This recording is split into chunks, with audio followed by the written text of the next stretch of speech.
देखते हैं एडिनोइड्स या फिर जिन्हें हम कहते हैं नेज़ोफेरेंजियल टॉन्सिल, क्योंकि हमारे नेज़ोफेरिंग्स में प्रेजेंट होते हैं। ठीक है, कहाँ होते हैं? At the junction of roof and posterior wall of nasopharynx. ये हमारा वॉल्डेयर्स रिंग था।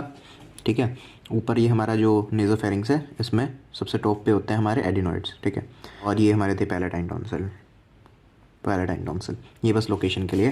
ठीक है, और 3 टाइप्स ऑफ कवरिंग एपिथेलियम होता है, जिनमें स्यूडो स्ट्रेटिफाइड कोलमनर आता है, स्ट्रेटिफाइड स्क्वेमस आता है और ट्रांजिशनल आता है। ठीक है, अब एडिनोइड्स और पैलेटाइन में क्या होता है कि unlike palatine tonsils, adenoids do not have crypts और कैप्सूल। उनके पास नहीं होती है क्रिप्ट्स या कैप्सूल। अब इनका ग्रोथ पैटर्न क्या रहता है? बर्थ होगा, ठीक है, और फिर वो बढ़ेंगे 6-7 साल तक वो बढ़ते हैं। ठीक है, और उसके बाद फिर वो उसकी एट्रोफी स्टार्ट हो जाती है एट प्यूबर्टी, और वो डिसअपीयर हो जाते हैं अंटिल 20। जैसे ये ग्राफ डिपिक्ट कर रहा है, this pink one is adenoids, ये बढ़ रहे हैं। ठीक है, 5-6 साल पे इनकी मैक्सिमम ग्रोथ होती है, फिर वो एट्रोफी स्टार्ट हो जाती है और प्यूबर्टी में 20 तक तो डिसअपीयर हो जाते हैं। ठीक है, ये जनरल ट्रेंड रहता है। लेकिन अगर यहाँ पे भाई उसकी हाइपरट्रोफी हो जाए एडिनोइड्स की, या फिर कोई इन्फ्लेमेशन हो जाए, तो फिर ये जो ग्राफ है काइंड ऑफ ऐसे चले जाएगा। ठीक है, अब हम देखते हैं एडिनोइडाइटिस या फिर हमारा क्रॉनिक जो है एडिनोइड की हाइपरट्रोफी। ठीक है, कि भाई वो एट्रोफी ना होके उसमें इन्फ्लेमेशन हो गया या फिर उनके सेल्स बहुत ज़्यादा ग्रो कर रहे हैं। ठीक है, अब इनकी एटियोलॉजी में क्या आता है? जनरलाइज्ड लिम्फोइड हाइपरप्लेजिया हो सकता है, रिकरेंट राइनाइटिस, साइनोसाइटिस या फिर क्रोनिक टॉन्सिलाइटिस। इनसे इनकी इन्फ्लेमेशन से हमारा एडिनोइड्स भी इन्फ्लेम्ड हो सकते हैं, या फिर कोई एलर्जी है। ठीक है, अब बात करते हैं इसके क्लिनिकल्स की। तो उसमें क्या क्या क्लिनिकल सिम्टम आएंगे?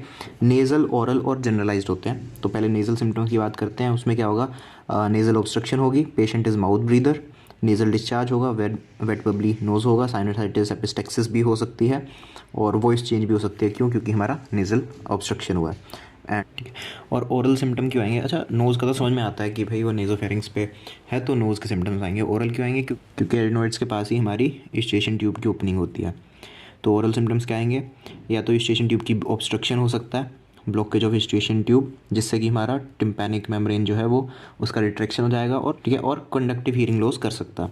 बाकी जो हमारे ईयर के डिजीजेस थे, जैसे कि रिकरेंट, जैसे कि acute otitis media, chronic superlative otitis media, या फिर ओटाइटिस मीडिया विद इफ्यूजन हो सकता है।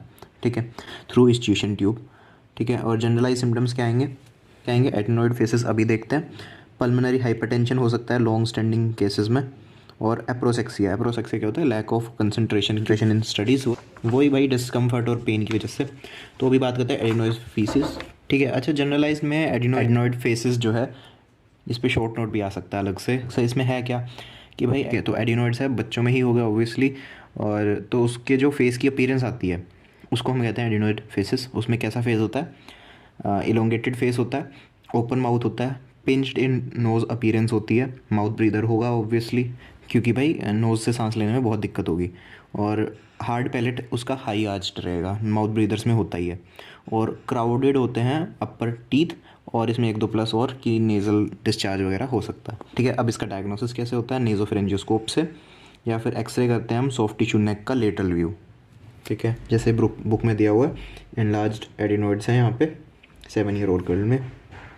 ठीक है, और इसका ट्रीटमेंट क्या है? एंटीहिस्टामिन्स, डिकंजेस्टेंट्स, नेज़ल ड्रॉप दे देंगे, ब्रीदिंग एक्सरसाइज कर देंगे अगर थोड़ी सी हाइपरट्रोफी है, और अगर बहुत ज़्यादा है तो फिर भाई एडिनेक्टोमी कर देंगे, निकाल देंगे एडिनोइड्स को, और क्या कर सकते हैं। And that's all about adenoids.